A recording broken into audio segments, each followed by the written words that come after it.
C'est une autobiographie par insomnie, car je ne dors pas. Au début c'était le titre d'ailleurs, je ne dors pas, mais ça venait d'un poème de Pessoa. Je ne dors pas, je ne dors pas, grand sommeil en mon crâne. Je l'ai là. Après j'ai pensé à grand sommeil en mon crâne comme titre. Et finalement c'est devenu un titre de chapitre. Pessoa il dormait jamais. Kafka dormait pas, Proust dormait pas, Duras dormait pas. Et finalement c'est devenu pas dormir. Parce que je me suis rendu compte que tous les écrivains que j'aime ont ce point commun qu'ils ne dorment pas. Alors peut-être c'est parce qu'ils ne dorment pas que je les aime. Mais en tout cas moi je ne dors pas depuis des années. Je sais exactement quand, c'est une des choses que je raconte dans le livre. Et j'ai cherché à raconter ça et en trouvant une forme qui ressemble, enfin qui soit celle de l'insomnie. C'est pour ça que ce livre, on peut le lire en commençant au début, en circulant, en faisant des spirales, en sautant des pages. Parce qu'on est à 4 h du matin tout le temps, quoi. Et à 4 h du matin, je ne sais pas vous, mais moi à 4 h du matin, j'entre dans des spirales qui ne sont pas exactement du ressassement, même si ça peut arriver, qui sont à la fois des projections vers un futur catastrophique. Ça va pas tellement dans le passé chez moi, mais et puis parfois ça reste au présent, au présent. Et alors là, soit le moi, le je, devient un tout petit point très très ténu, et presque incandescent, ça fait comme un trou, quoi. Soit ça devient quelque chose de très évasif, comme ça, d'une espèce de sphère sans bord. Et on palpite là au milieu, et on sait absolument pas plus où on est, qui est je quand je ne dors pas. C'est une des questions du livre. Un jour, le sommeil s'est enfui, il est parti comme un chat. Je pense souvent à cette image du chat parce qu'il est parti quand un bébé est arrivé. Quand un bébé est arrivé à la maison, mon premier enfant. Et les chats souvent sont jaloux comme ça, les bébés, ils s'en vont. Et j'attends toujours que le chat revienne. Mon fils est parti, ça y est, il a 20 ans. J'ai encore 2 filles à la maison. Je m'imagine que quand elles partiront à leur tour, le chat sommeil reviendra. J'ai aussi cette image du nombre. Que mon ombre est partie quelque part au pays des ombres, là où les gens dorment, là où les ombres se reposent, et puis qu'elle reviendra. Et en fait, j'ai tout bêtement, on m'a diagnostiquée hyper vigilante. En fait, c'est une insomnie très banale. Beaucoup d'insomniaques sont hyper vigilants. C'est que quand mes enfants sont nés, j'ai eu peur qu'ils meurent. Voilà. Et donc, je reste éveillée, presque superstitieusement. Ou en tout cas, si je m'endors, j'ai un sommeil aux aguets. J'ai un sommeil très léger, comme on dit. Ça veut dire que j'ai pas de phase comme ça, où je me repose vraiment. Et je suis tout le temps dans la zone de la vigilance, qui est aussi la zone des rêves, la zone hypnagogique. Pendant des années, j'ai rien compris au journal de Kafka, jusqu'à ce que je devienne moi-même insomniaque. Parce que c'est le journal de 4 h du matin. C'est un journal où il a une phrase formidable et que je n'ai pas comprise jusqu'à l'âge de 32 ans. Il dit « Je n'ai plus de sommeil, je n'ai que des rêves ». Alors quand on dort, on se dit « Mais comment on peut avoir des rêves et pas de sommeil ?» Et en fait, c'est vraiment ça, c'est que cette zone de l'endormissement, qui chez les gens sains, comme dit Kafka, dure très très peu de temps, enfin, un éclair à l'espace d'une seconde. Nous, on reste là, dans le guet, et on est aux aguets. Et donc, on voit des formes de rêves, je pense souvent aussi au jeu de mots anglais nightmare, la jument du sommeil, la jument de la nuit, nightmare, la jument de la nuit. C'est pas du tout une étymologie, c'est un jeu de mots. Mare, ça veut dire jument en anglais. Et le cauchemar, nightmare. Et c'est vraiment ça, c'est les chevaux de la nuit. Les chevaux de la nuit. Dans le désert des Tartares de Buzzati, c'est un magnifique roman d'un veilleur, d'une sentinelle. Lui, il ne doit pas dormir. Il doit voir venir l'ennemi du loin de la plaine. Et il s'endort et il voit un cheval blanc, je me rappelle plus très bien, mais qui entre dans une citadelle, je crois, et il se réveille. Bon. Mais c'est ça, cette zone, on la connaît tous, simplement chez les insomniaques, elle dure des heures, des heures. Et Kafka, c'est pas qu'il la décrit, c'est qu'il l'explore, il la subit. Kafka est très, très souvent au bord de l'hallucination. Il a des visiteurs, Kafka. Il en parle très souvent. C'est terrifiant. Et ça me parle beaucoup. Est-ce que les rêves empêchent de dormir? D'après Freud, c'est une théorie très intéressante, les rêves, au contraire, permettent de rester endormis. C'est-à-dire, les rêves intègrent les bruits qui devraient nous réveiller, pas les bruits trop alarmants, mais les petits bruits. Les rêves intègrent les pensées chagrines, les pensées soucieuses qui devraient nous réveiller, mais grâce aux rêves, on les processe dans un scénario, et on en fait une histoire, et on part avec, et on se rendort avec. Chez les insomniaques, les rêves empêchent de dormir parce que justement, la pensée chagrine, le bruit perturbateur, le malaise physique parfois perturbateur, nous réveille et pas complètement. C'est ça qui est catastrophique. C'est que on se met à batailler. C'est un verbe qu'utilisent beaucoup les insomniaques. On bataille avec des rêves et on se réveille et on se dit j'en ai marre de ce rêve, je dors mal. Voilà, on a le temps de se réveiller assez pour se dire qu'on dort mal et puis on se rendort dans cette espèce de petite écume là, qui n'est pas du vrai sommeil. Et on sait qu'on n'a pas dormi. Et puis parfois on est éveillé pour de bon. Alors là ça peut être très très long. Dans une insomnie, il vaut mieux essayer de se rendormir ou essayer de comprendre pourquoi on ne dort pas. Moi comme ça fait exactement 21 ans que je ne dors pas, que je dors mal. Je sais pourquoi je dors pas, il y a l'hypothèse longue, il y a l'hypothèse courte, il y a l'hypothèse à moyen terme. Parfois on ne dort pas parce qu'on a un train à prendre le matin, enfin ça c'est très fréquent. À l'insomnie chronique s'ajoute l'insomnie ponctuelle, qui n'arrange rien. Non, moi c'est vraiment c'est très concret, c'est-à-dire je me réveille à 4 h du matin, donc comme je dors avec non seulement tous les volets tirés, un volet roulant tiré, des rideaux tirés, les diodes éteintes, dans une toute petite chambre qui ressemble à un tombeau, hein.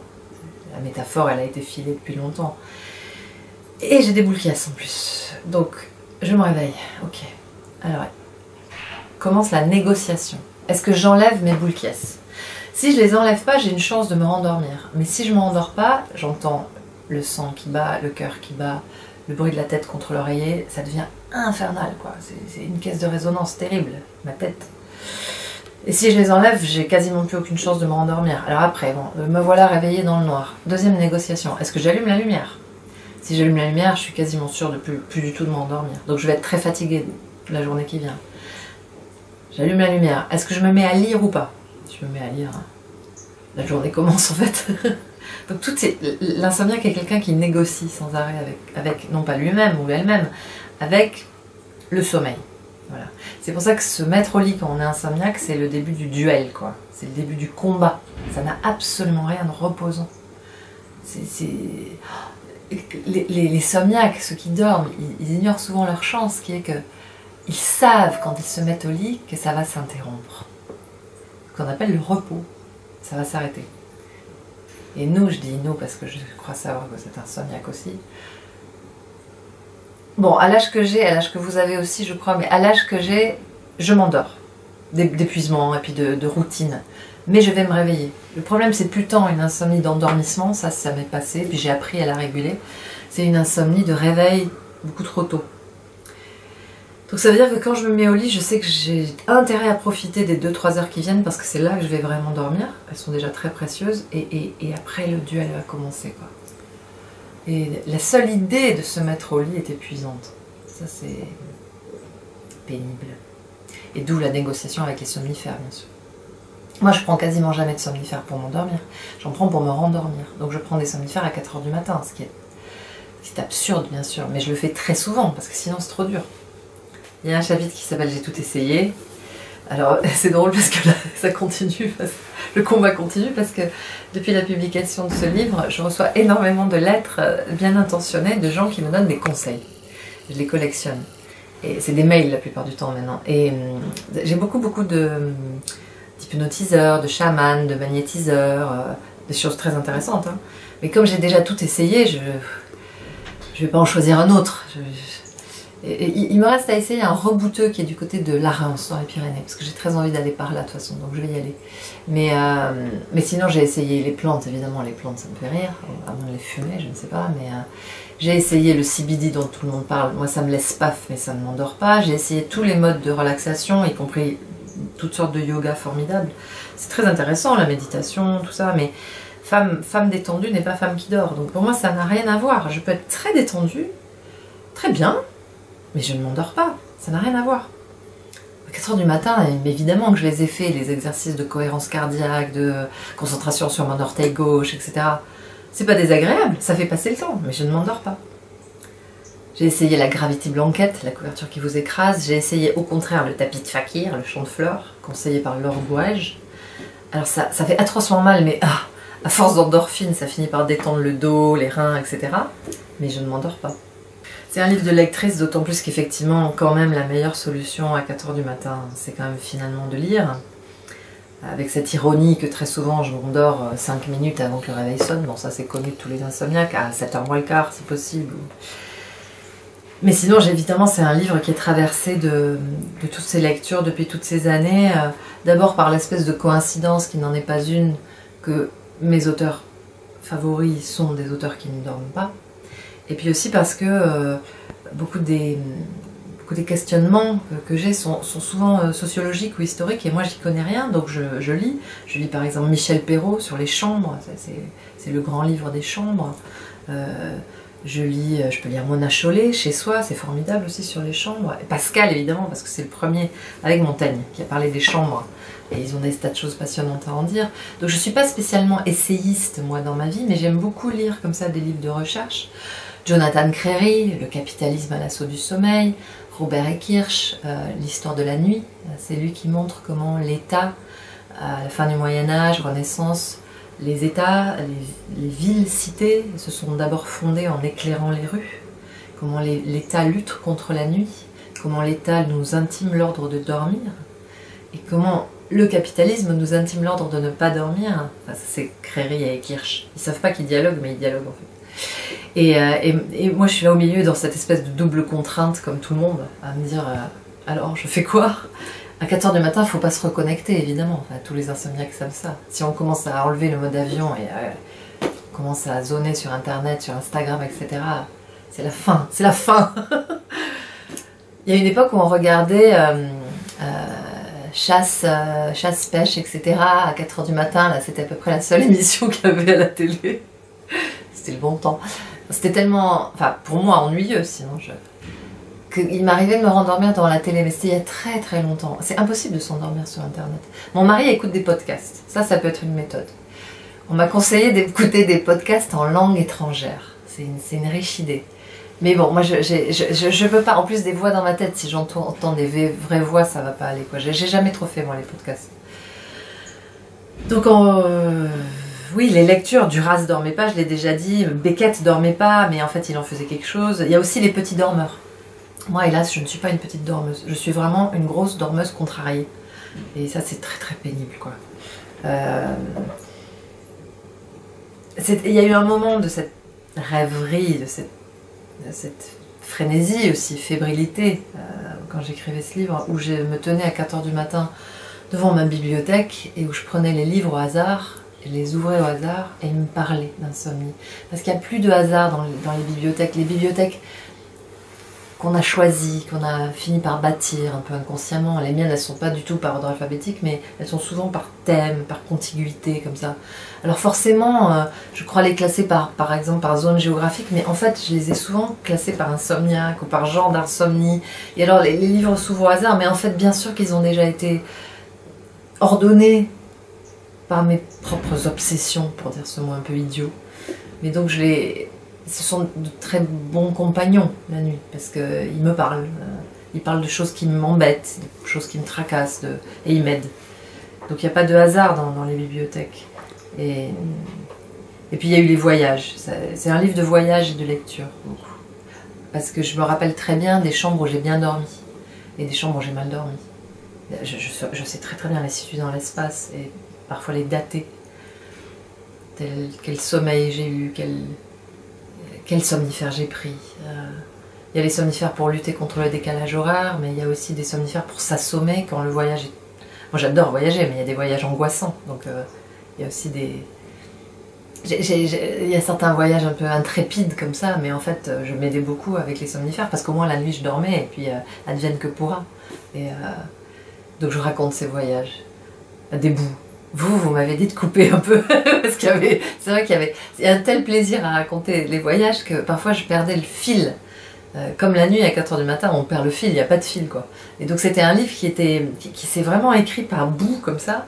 Et après quand il a fallu couturer, c'était un peu Frankenstein quoi. Quand il a fallu les bouts des fois, et je me demandais un peu finalement de quoi ça parle l'insomnie quoi. Alors vous m'avez aidé, c'est ça un éditeur. Et puis Frédéric Boyer a raccourci un peu des fois. Voilà. C'est un livre assez prolixe.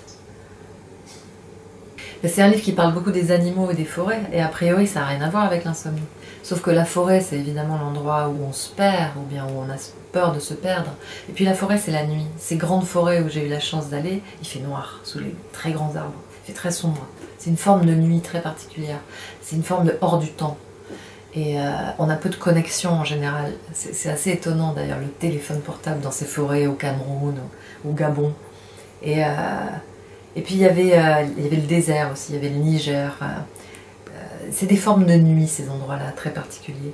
Ou bien c'est des endroits où la nuit est très singulière. Et puis il y a les animaux, moi je voulais beaucoup parler des animaux, du sommeil des animaux. J'ai écrit ce livre en contemplant ma chienne qui dormait souvent. Quand les animaux ne sont pas requis par le monde, par la distraction du monde, par l'angoisse du monde, par la sollicitation du monde, ils ont cette sagesse de dormir, de se reposer. Donc Odette me regardait écrire, et puis elle s'ennuyait tellement qu'elle s'endormait. Et j'ai eu envie de parler des animaux, mais je ne comprenais pas trop le rapport, à part leur sommeil particulier, jusqu'à ce que j'aille voir. Il y a tout sur internet, c'est génial. Avant il fallait aller en bibliothèque, mais bon bref. Donc je clique Animal Encyclopédie Diderot, l'article sort, et ça commence. Comment ça commence?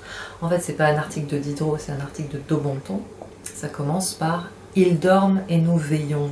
C'est la définition des animaux pour les Lumières, pour les philosophes des Lumières. Les animaux dorment et nous veillons, puisqu'ils associent la raison à l'éveil.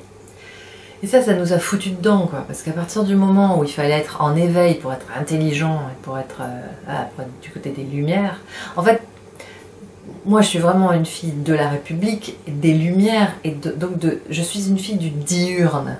Il y a eu tout un parcours chez moi pour renouer avec la nuit, pour m'autoriser à aller du côté nocturne du savoir. Ça peut être cet intérêt que j'ai pour les chamans, pour des choses qui ne sont pas dans notre raison cartésienne, quoi, pour une certaine approche des esprits dans les forêts justement. Mais ça peut être aussi renouer avec une tradition des sorcières, renouer avec des choses qui sont catégorisées du côté du féminin, à tort ou à raison, mais de renouer avec des choses comme ça, très du côté du corps, des cycles, de la lune, voilà. Et tout un savoir très minimisé, dévalorisé par les Lumières, et qui est un savoir du côté de l'animal. Donc la nuit, l'insomnie, il y a peut-être quelque chose là-dedans, il y a un savoir à tirer de tout ça, quoi, de l'insomnie sous cet angle-là. Alors il y a beaucoup de photos, qui sont soit des photos que j'ai prises moi en voyage, ou parfois chez moi. Beaucoup de dessins et de tableaux d'artistes, dont d'amis artistes qui sont mes contemporains et mes proches parfois. Un petit peu des images de mes ancêtres, des vieilles photos de mes grands-tantes, etc. Des images des gadgets que j'ai utilisés pour dormir. Quelques images de films, dont une très belle image de Claire Denis, de High Life de Claire Denis. La photo de toute ma réserve de somnifères.